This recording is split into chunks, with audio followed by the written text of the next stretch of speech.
Assalamualaikum warahmatullahi wabarakatuh. Saya Muhammad Farhan dengan NIM 1111039 akan menjawab soal dari kuis SPI. Yang pertama yaitu peninggalan dari peradaban dinasti Bani Abbasiyah. Yaitu yang pertama Istana Qasrul Zahabi, yang kedua pembangunan kota Baghdad, terus pembangunan kota Samara, terus Istana Ukhaydir, lanjut pembangunan Istana Emas, pembangunan rel kereta api Hijaz, pembangunan Masjid Samara, pembangunan Masjid Cordoba, pembangunan Masjid Al-Azhar. Soal yang kedua yaitu tentang kemajuan yang diperoleh pada masa dinasti Bani Abbasiyah. Yang pertama, kemajuan dalam bidang tafsir, terutama dalam dua metode yaitu tafsir bil al-mansur dan bil ar-ra'i. Yang kedua yaitu pengklasifikasian hadis. Selanjutnya, kemajuan dalam pengetahuan sains dan teknologi.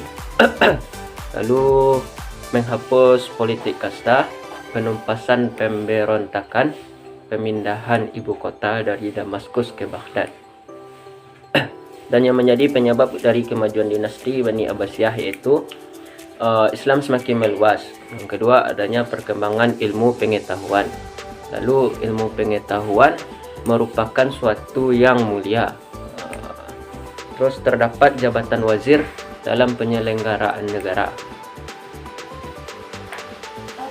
Terus rakyat bebas berpikir dan memperoleh hak asasinya dalam berbagai bidang. Lanjut soal yang ketiga yaitu sebab kemunduran dinasti Bani Abbasiyah, yaitu yang pertama lepasnya wilayah-wilayah kekuasaan. Lanjut konflik antara berbagai suku bangsa Turki, Persia, dan Arab. Selanjutnya konflik keagamaan seperti antara aliran Mu'tazilah dan Asy'ariyah serta antara aliran Syiah dan Ahli Sunnah. Penyebab kemunduran selanjutnya yaitu serangan bangsa Mongol. Lanjut soal yang keempat yaitu pada masa siapa DBA mengalami kemajuan dan puncak kejayaan. Popularitas Abbasiyah mencapai puncaknya pada zaman Khalifah Harun ar-Rasyid dan pada masa putranya Harun ar-Rasyid yaitu Al-Ma'mun. Kekayaan negara banyak digunakan untuk keperluan sosial, keperluan rumah sakit, dan keperluan pendidikan, dokter, dan juga keperluan dalam bidang farmasi. Soal yang kelima, pada masa siapakah DBA mengalami kehancuran? Penyebab kehancurannya yakni karena perebutan kekuasaan yang terjadi di dalam istana, yang mana akhirnya menyebabkan kekuasaan pun runtuh dengan khalifah terakhirnya yaitu Al-Mu'tasim Billah yang bergelar dengan Abu Ahmad. Soal yang keenam, kemajuan DBA yaitu yang pertama pengklasifikasian hadis, yang kedua kemajuan dalam pengetahuan sains dan teknologi, menghapus politik kasta, penumpasan pemberontakan, pemindahan ibu kota dari Damaskus ke Baghdad. Soal yang ketujuh, bentuk sistem pemerintahan dinasti Bani Abbasiyah dan sistem kekuasaan khalifahnya.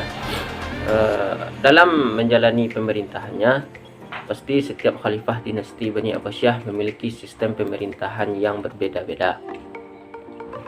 Yang paling menonjol adalah sistem pemerintahan teokrasi. Serta dalam menjalani pemerintahannya, para khalifah Bani Abbasiyah dibantu oleh para wasir atau dibantu oleh para perdana menteri dalam menjalani tugasnya. Yang kedelapan yaitu siapa pendiri DBA. Pendiri DBA adalah Abu Abbas As-Saffah. Beliau merupakan pendiri DBA, yang mana beliau diangkat setelah terbunuhnya Marwan, yang mana Marwan ini merupakan khalifah terakhir dari dinasti Bani Umayyah. Beliau dibaiat di Kufah, di mana Kufah merupakan tempat pusat pergerakan dari Bani Abbasiyah. Abu Abbas As-Saffah, beliau disebut dengan As-Saffah karena beliau bersifat dingin dalam membunuh dan menghabiskan keturunan dari Muawiyah. Bahkan beliau juga menumpas yang tidak bersalah pun. Yang kesembilan yaitu berapa orang khalifah yang berkuasa dan berapa pula lama kekuasaan dinasti Bani Abbasiyah. Banyak khalifah Bani Abbasiyah yaitu sekitar 37 khalifah, yang mana kekuasaannya berlangsung selama 5 abad yakni dari 132 Hijriah atau 750 Masehi sampai 656 Hijriah atau 1258 Masehi. Yang ke-10 yaitu ilmuwan pada dinasti Bani Abbasiyah. Yang pertama filsafat, yaitu ada Ibrahim An-Nazam dan Bishr Al-Mu'tamir. Dalam ilmu kedokteran ada Imam Ibnu Sina. Dalam ilmu astronomi Al-Khawarizmi. Dalam bidang optikal Al-Hazan. Dalam bidang matematika Al-Khawarizmi. Dalam ilmu sejarah Ibnu Sa'ad. Dalam ilmu filsafat yaitu Al-Kindi. Sekianlah jawaban dari kuis. Semoga bermanfaat. Assalamualaikum warahmatullahi wabarakatuh.